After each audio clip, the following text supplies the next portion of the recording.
Welcome back to another video, guys. So today we've got a little bit more Battlefield 6 footage.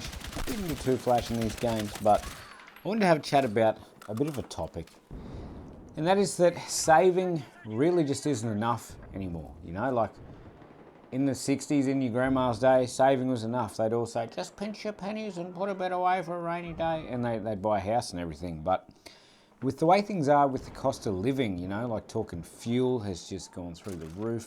The housing crisis here in Australia, I don't know if it's anywhere better else in the world. I feel like there's not enough houses and rent is just going through the roof. And the cost to buy or build is just ridiculous after COVID. But thankfully, it's all good.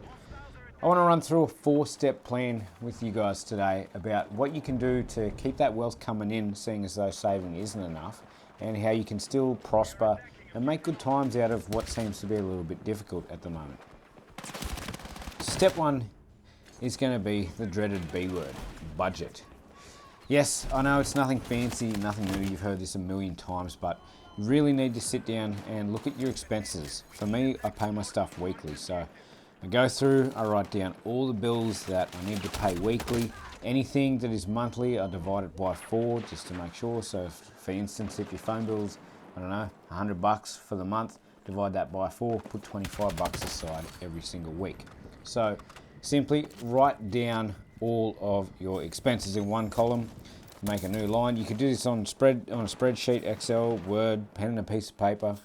Then next to it, write down your earnings. Now at the start, most people are only going to have the earnings from your day job, but just hang around and you'll see how that's going to change. Next up, step number 2, you need to sit down and when you look through those bills, figure out what is debt, like where have you borrowed money.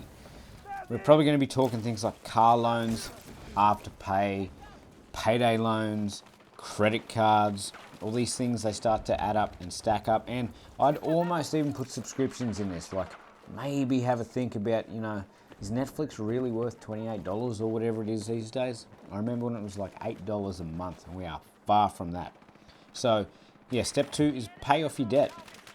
List it all out and go, how much does this really cost me a month? Sell off any of your excess stuff that you don't need. Like, remember that time when you brought a guitar and said you were going to get lessons or a trumpet? Well, you didn't do that. So sell off those things. Pay extra on the debt every week if you can. My suggestion for you would be the debt snowball. I'll break it down briefly, but do some research and you'll figure out the debt snowball is essentially you want to start with the smallest weekly repayment. List that debt first. Put your extra cash on that bad boy. Pay it off, then you take the extra money from not having that debt, roll it into the next largest one, keep paying extra on it, get it done, and before you know it, this thing just creates like, it just steamrolls down a hill like a snowball, and it's massive, and all of a sudden you've paid out all your debt, and you've got all this spare and extra cash. And guys, that's going to bring us on to step number 3, which is going to be invest whatever is left. Now that you've paid your debt off and you're not going to go into debt, I'm hoping that you guys are going to have a fair sum of money left over. Now, there's this weird thing with investing. Well, not weird. It's called the 8th wonder of the world, compound interest. And that's essentially where you're going to invest what you've got left. And over time, over the years, it grows into this massive thing. And all of a sudden, the money that you've got invested earns you more than what you could ever put into it each week or each month or pay cycle. Now, what do you invest in, you might say? Of course, this isn't financial advice, but I'm going to say look into the S&P 500. Look into whether or not you're looking more for a growth strategy or dividends. These are both brilliant things, but kind of geared towards different methods for different people, depending on where you're up to in life. A younger person might find it better to go to the S&P 500 and pull that growth in. Whereas if you've got large capital, you might be better off to start off in dividends, and you can like almost replace your weekly or monthly paycheck through the dividends that they will pay you. Now, as you look into this, you're going to realize that to buy into the S&P 500 Australian at the moment, it's going to cost you like $6,000. You might not be able to afford that straight away. What do? You look into ETFs or exchange traded funds. We'll probably do a whole video on what that is. But essentially, it's the same group of stocks in a smaller, more accessible fund that people can buy. So it might, instead of paying $6,000 for a share or a stock of the S&P, get into an ETF like IVV It's the exact same companies in another fund, and it costs you a lower amount. I think it's like $69 per share. But the main thing with this step is, guys, consistency is key. You're going to start off slow. You're going to think, why is this taking forever? Nothing is happening.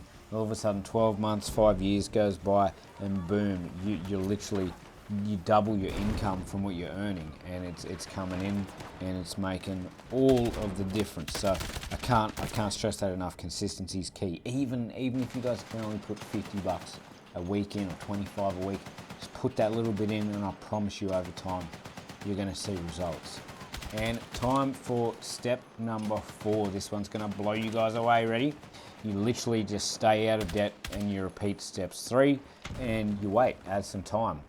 I'll throw some figures up on the screen. I'll do something like, I don't know, something small. Let's say you start at the age of 20 and you invested $50 a week. And then I'll do something way more on the other side of that. And we'll say that you are, again, let's say you're 30 and you're starting. We'll put that on the right-hand side of the screen, and we'll say that you're investing $500 a week. You've gone up, you've climbed the career ladder, and this is where you're at. And these are the totals that you're going to be making in 30 years, give or take. So if you've gotten anything out of this video, guys, I please would encourage you to hit that like button down there for me. I'm really trying to push that algorithm, grow, and get these videos out of there. Leave a comment down below. Tell me about where you're at in your investing journey. And maybe you don't agree with me. Maybe you think saving is enough. Talk to me about it in the comments. I want to know. And always feel free to hit that subscribe button. I'm going to bring you guys on this journey, and we can teach and grow together and see where we end up. All right, so thanks for taking the time out of your day to watch this one, and we'll see you in the next video.